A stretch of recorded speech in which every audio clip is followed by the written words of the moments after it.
नमस्कार साथियों, इसलिए लाइव जुड़ रहा हूँ क्योंकि आपने अभी तस्वीरें देखी होगी सिंगू बॉर्डर से। सिंगू बॉर्डर से जो तस्वीरें निकल कर आई हैं कि किसानों के सामने या तथाकथित किसानों के सामने अब वहाँ के स्थानीय लोगों ने मोर्चा उठा लिया है और आंदोलन वर्सेस आंदोलन की स्थिति बनी हुई है। और जैसे ही वैसी स्थिति बनी तो आपने देखा कि किस तरीके से वहां पर हिंसा भड़की। और एक तस्वीर जो लगातार वायरल हो रही है कि किस तरीके से एक पुलिस वाले को तलवार से उस पर हमला किया गया, किस तरीके से बर्बरता से उसे मारने की कोशिश की गई। और इसीलिए सवाल ये पूछा जा रहा है कि क्या किसानों के नाम पर अब हिंसा वाले पूरी तरीके से काम पर है। मैं आपको पहले वो तस्वीर दिखाना चाहता हूँ जो वायरल हो चुकी है, जिसको देखना बहुत जरूरी है क्योंकि यही तस्वीर है वो जो डिफाइन करती है इस पूरे आंदोलन के मानसिकता को। ये देखिए, ये तस्वीर है। इसमें एक आदमी दिख रहा है तलवार से हमला कर रहा है पुलिस वाले पर। बार बार ये कहा जा रहा था कि ये आंदोलन शांतिपूर्वक है, बार बार ये कहा जा रहा था कि ये आंदोलन संविधान के तहत किया जा रहा है। पर 26 जनवरी को जो हुआ उसके बाद तो ये बातें सही नहीं मानी जा सकती। जिस तरीके से 26 तारीख को देश के मस्तिष्क को नीचे करने की कोशिश की गई, लाल किले पर जो दुर्भाग्यपूर्ण चीजें की गई और देश विरोधी ताकतों ने जिस तरीके से भारत के तिरंगे को नीचे करने की कोशिश की गई, उसके बाद ऐसा लगा कि कम से कम अब तो हिंसा रुक जानी चाहिए, कम से कम अब तो इस तरीके का तमाशा रुक जाना चाहिए। पर आज भी सिंगू बॉर्डर पर जो आपको देखने मिला कि किस तरीके से एक तथाकथित किसान ने अपनी तलवार निकाली और हमला किया जवान पर, हमारे दिल्ली पुलिस के जवान पर। इससे एक चीज साबित हो गई कि किसानों के नाम पर पहले तो अराजकतावादी अब पूरी तरह से काम पर है। चाहे वो दिल्ली पुलिस को के ऊपर हमला करने की बात हो, चाहे वो नंगा नाच हो जो हिंसा का हुआ दिल्ली में, चाहे वो लाल किले पर जो लूटपाट मारधाड़ और तिरंगे के साथ उसको अपमान करने की कोशिश की गई, या चाहे वो आपने देखा होगा कि श्री राम की मंदिर की जो झांकी थी उत्तर प्रदेश वाली, उसको भी नुकसान पहुंचाने की कोशिश की गई और उसको भी क्षतिग्रस्त किया गया।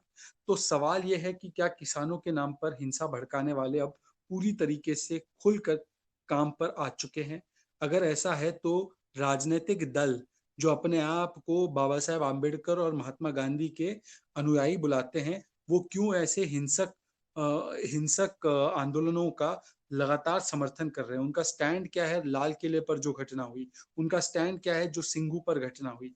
क्या सिंगू पर और सिंगू के आसपास इलाके में जो गांव में स्थानीय लोग रह रहे हैं, अगर उनकी जॉब्स जा रही है, उनको नुकसान हो रहा है, उनको तकलीफें पहुंच रही है, तो क्या उन्हें प्रदर्शन करने का अधिकार तक नहीं है? क्या प्रदर्शन करने का अधिकार केवल कुछ राजनीतिक मंशा से जो लोग आए हुए हैं पंजाब और हरियाणा से, जिनको लाया गया है ट्रैक्टरों में भरकर, क्या केवल उन्हीं को है? और जो स्थानीय लोग हैं जिनका करोड़ों का नुकसान हो रहा है, और जो एक रिपोर्ट बताती है 50,000 करोड़ से ज्यादा का नुकसान अर्थव्यवस्था को हो चुका है, तो क्या उनको प्रदर्शन करने का, अपनी बात रखने का हक नहीं होना चाहिए? और जब वो रखते हैं तो उन पर पथराव, उन पर डंडों से हमला, उन पर तलवारों से हमला, और पुलिस पर इस तरीके का हमला क्यों किया जा रहा है? सवाल ये भी है कि क्या अब ये पूरी तरह से आंदोलन राजनीतिक हो चुका है? मतलब असली किसान मंच से दूर हो चुके हैं और एंट्री हो चुकी है नेताओं की। ये इसलिए कह रहा हूं क्योंकि 26 तारीख के बाद जो घटनाएं हुई शर्मसार करने वाली, बीकेयू के भानु, इस फैक्शन ने इस आंदोलन से अपना पल्ला झाड़ दिया, वीएम सिंह ने अपना पल्ला झाड़ दिया। कल भी अगर आपने देखा होगा, बीकेयू एकता और बीकेयू लोक शक्ति, दो और संगठनों ने अपने आप को इससे दूर कर दिया।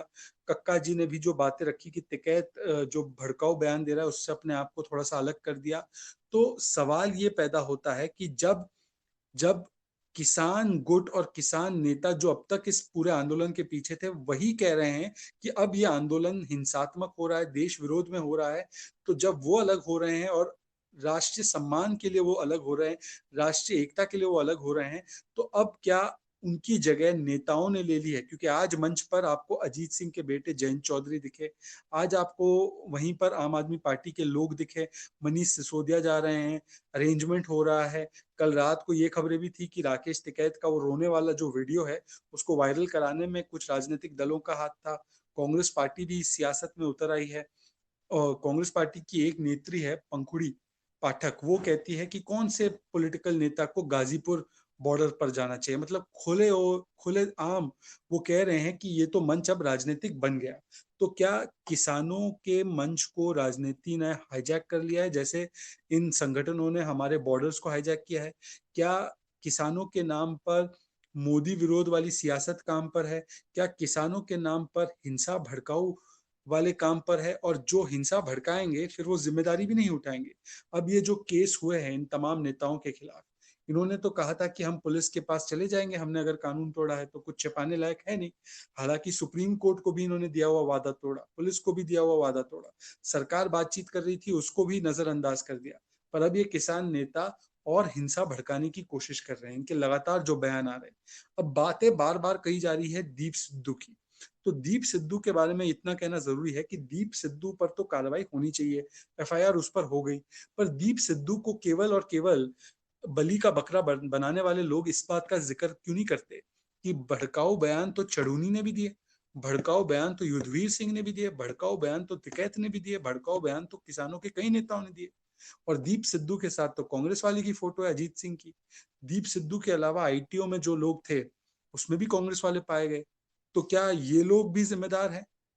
एक फोटो दीप सिद्धू की अगर प्रधानमंत्री के साथ होती है तो उसको बीजेपी का कार्यकर्ता कहा जाता है। तो ऐसे तो राकेश टिकैत की तस्वीरें अमरिंदर सिंह के साथ है, आरएलडी से तो चुनाव लड़ चुका है वो। तो क्या वो आरएलडी और कांग्रेस के कहने पर इस पूरे आंदोलन को कर रहे हैं? क्या ऐसा माना जा सकता है? अब तो उसके मंच पर नेता पहुंच रहे हैं। तो सवाल ये सारे जो हैं इसके जवाब नहीं मिल रहे। किसानों के तथाकथित जो फैंसी ड्रेस फार्मर नेता है, जिन्होंने ना फार्म देखा ना फावड़ा, वो केवल राजनीतिक हिंसा भड़काने के लिए इस आंदोलन का सहारा ले रहे हैं। किसानों का कंधा इस्तेमाल किया जा रहा है ताकि उनको कंधे की तरह इस्तेमाल करके अपनी राजनीतिक गोलियां दाग सके नरेंद्र मोदी सरकार पर। सवाल ये भी पैदा होता है कि अब आगे का रास्ता क्या होगा? अब जबकि सरकार ने इतनी बार पेशकश की है डायलॉग की, तो डायलॉग से बात नहीं सुलझेगी। क्या केवल और केवल धरना की राजनीति होगी? क्या केवल और केवल कॉन्फ्रंटेशन की राजनीति होगी? क्या केवल और केवल आग लगाकर हिंसा भड़काने की राजनीति होगी? और उससे जो देश को और दिल्ली को नुकसान होगा उसके बारे में उसकी जिम्मेदारी कौन लेगा? तो सवाल ये भी होता है कि आज क्या किसानों के नाम पर केवल मोदी विरोध की सियासत काम पर है? और अगर ऐसा है तो क्या इसको केवल और केवल शुद्ध रूप से राजनैतिक आंदोलन नहीं माना जाना चाहिए? और इसीलिए जनता का कहीं ना कहीं मोहभंग हो रहा है। इसीलिए स्थानीय लोग निकल कर कह रहे हैं कि अब इस धरने को बंद करना होगा, वरना हम खुद भी आपके धरने के सामने हम भी धरना देंगे। 60 से ज्यादा दिन हो चुके, 2 महीने से ज्यादा हो चुके हैं। करोड़ों करोड़ों रुपयों का नुकसान, 400 पुलिस वाले घायल, कई लोगों की आमदनी बर्बाद हो चुकी है। और देश की जो छवि बनती जा रही है अंतर्राष्ट्रीय समाज और अंतर्राष्ट्रीय मीडिया में भी और पूरी दुनिया में, तो वो भी देश के लिए हानिकारक है, देश में इन्वेस्टमेंट के लिए हानिकारक है। और जब एक समय पर देश को आगे बढ़ना है तो उसकी पूरी प्रक्रिया को, इकोनॉमी को नुकसान पहुंचाने के लिए रोड़ा बन रहा है। तो इसी बात पर मैं अपनी बातों को समाप्त करना चाहूंगा। आगे मिलेंगे। जय हिंद, जय भारत, वंदे मातरम।